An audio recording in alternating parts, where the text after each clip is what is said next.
ओम श्री गणेशाय नमः। ओम नमः शिवाय। 16वां अध्याय। तारकासुर से पीड़ित देवताओं का ब्रह्मा से दुख निवेदन एवं ब्रह्मा का उन्हें उपदेश। ब्रह्मा जी बोले, तारकासुर से पीड़ित हुए देवगण मुझे प्रजापति को प्रणाम कर भक्ति के उद्रेक से स्तुति करने लगे।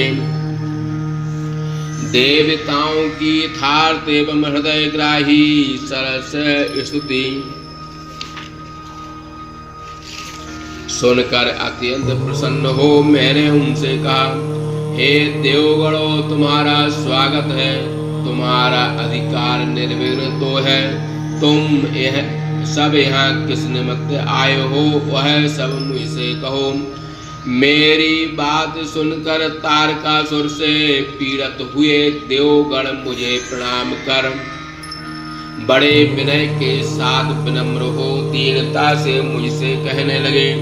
देवगण बोले, हे लोकेश, आपके वरदान से उद्धत होकर तारक नाम का असुर हम लोगों को अपने अपने अधिकारों से वंचित कर उसे स्यों ग्रहण कर लिया है। हम लोगों को जैसा दुख उपस्थित है, क्या आप उसे नहीं जानते? हम लोग आपकी शरण आए हैं, कृपा कर उस दुख का विनाश कीजिए। हम लोग उससे भयभीत होकर जहाँ कहीं भी जाते वह हम लोगों की रात दिन पीड़ा पहुँचाता रहता है। हम जहाँ कहीं भी भाग कर जाते हैं वह तारकासुर हमारे पीछे लगा रहता है।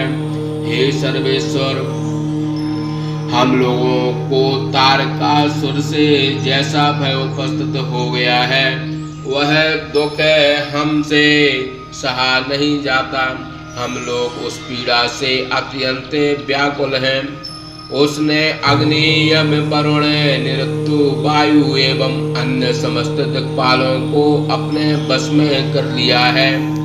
हम सब अपने परिकरों सहित मनुष्य के समान पृथ्वी पर निवास करते हैं और उसकी सेवा करते हैं तथा सर्वथा उसके अपराधीन हैं।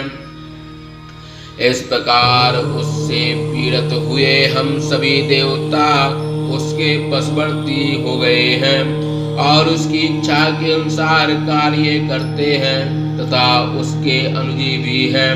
उस महाबली तारक ने जितनी सुंदरी स्त्रियां तथा अप्सराएं हैं सबको ग्रहण कर लिया है। उसके राज में कहीं भी यज्ञ यागादि कार्य संपन्न नहीं होते। तपस्वी लोग भय से तपस्या भी नहीं कर पाते। हे लोकेश, बहुत क्या कहें।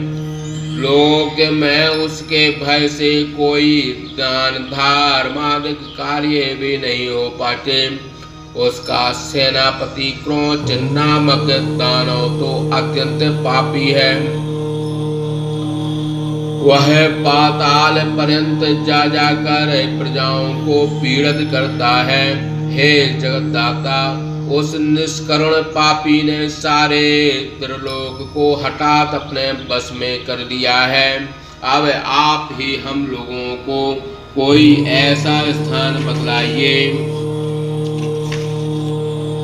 जहां हम लोग जाकर निरुपद्रव हो निवास कर सकें। हे लोकनाथ, उस देव शत्रु ने हम लोगों को अपने अपने स्थान से हटा दिया है।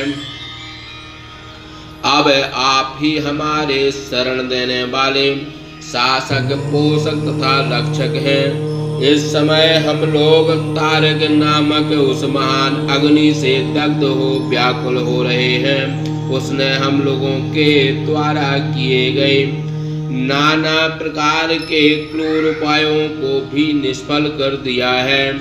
जिस प्रकार सन्निपात में बलवान से भी बलवान औषधियां निष्फल हो जाती हैं, नारायण के जिस सुदर्शन नामक चक्र में हमारी विजय की आशा थी वह भी उसके कंठ में पुष्प के समान लगकर कुंठित हो गई है।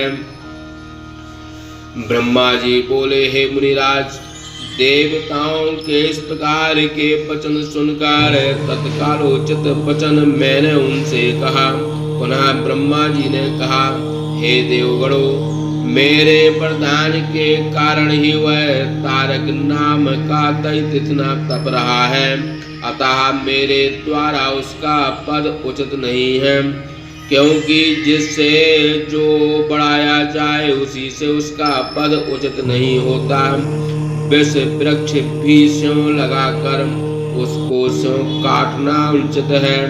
हे देवगणों, तुम्हारा समस्त कार्य करने में यद्यपि भगवान शंकर सर्वथा समर्थ हैं, किंतु वे स्यों अपनी इच्छा से कुछ नहीं करेंगे। प्रेरणा करने पर वे इसका प्रतिकार अवश्य करेंगे। वह तारकासुर स्यों अपने पाप से विनष्ट होगा, किंतु जिस प्रकार मैं उपदेश करता हूँ वह कार्य तुम लोग उसी प्रकार करो। मैं विष्णु, इंद्र अथवा अन्य कोई देवगण उस तारक का वध नहीं कर सकते, क्योंकि उसे मैंने वरदान दिया है। यह बात मैं सत्य कहता हूँ। हे देवताओं, यदि शिव के वीर्य से कोई पुत्र उत्पन्न हो तो वही तारक का वध करने में समर्थ हो सकता है, दूसरा नहीं। इसलिए हे देवताओं, मैं जो उपाय आप लोगों को बतलाता हूँ उस उपाय को आप विलंब करो। वह उपाय महादेव के प्रसन्न होने पर ही सिद्ध हो सकता है। आप लोग इस बात को जानते हैं कि दक्ष पुत्री सती, जिसने पहले अपने शरीर का त्याग किया था, वही इस समय मेनका के गर्भ से उत्पन्न हुई है। हे देवगणों, यदि तुम लोग उपाय करो तो शिव जी उससे अवश्य विवाह करेंगे। हे देवताओं, अब आप लोग ऐसा प्रयत्न करो कि जिस प्रकार मेनका पुत्री पार्वती से शिव जी विवाह कर उसमें गर्भाधान करें। इस जगत में पार्वती को छोड़कर अन्य कोई दूसरी स्त्री नहीं है जो ऊर्ध्वरेता भगवान शंकर को अपनी ओर आकृष्ट कर उनका वीर्य स्खलित करा सके। वह गिरिराज पुत्री भी इस समय प्रौढ़ हो अवस्था को प्राप्त हो गई है और अपने पिता की आज्ञा से हिमालय पर तपस्या करते हुए समाधिस्थ शंकर की सखियों के साथ नित्य हठ पूर्वक सेवा करती है। यद्यपि वह त्रिलोक सुंदरी पार्वती शंकर के आगे स्थित होकर नित्य उनकी सेवा तथा पूजा करती है, किंतु ध्यान मग्न शंकर जी उससे तनक भी मन से विचलित नहीं होते। वे चंद्रशेखर जिस प्रकार काली को भार्या रूप में स्वीकार करें, हे देवताओं, तुम लोग शीघ्र वैसा प्रयत्न करो। हे देवताओं, मैं भी उस तारक के समीप जाकर उसे इस प्रकार के दुराचार से रोकता हूँ। अब आप लोग अपने अपने स्थानों को जाइए। देवताओं से इस प्रकार कहकर मैं तारकासुर के पास गया और प्रेम से संभाषण कर उसे समझाने लगा। ब्रह्मा जी बोले, हे दैत्यराज, तुम हमारे जिस राज का पालन करते हो वह स्वर्ग का राज तेजस्वियों का सर्वस्व है। तुमने जिसके लिए तप किया था अब उससे अधिक की इच्छा रखते हो। मैंने जो वर दिया है वह इससे छोटा है। मैंने तुम्हें स्वर्ग का राज नहीं दिया है, इसलिए तुम स्वर्ग का राज छोड़कर पृथ्वी का राज करो। हे असुर श्रेष्ठ, उस भूलोक में भी बहुत से देवताओं के योग्य कार्य हैं, इसमें तुम किसी प्रकार का विचार मत करो। इस प्रकार अखिल ब्रह्मांड के स्वामी मैं उसे असुर को समझाकर शिवा सहित शिव का स्मरण करते हुए वही अंतर ध्यान हो गया। तदंतर तारकासुर भी स्वर्ग को त्याग कर भूमि पर आ गया। और अपने सोड़तपुर का राज करने लगा। उधर सभी देवगण मेरा वचन सुनकर मुझे प्रणाम कर समाहित हो इंद्र के साथ इंद्रपुरी को लौट आए।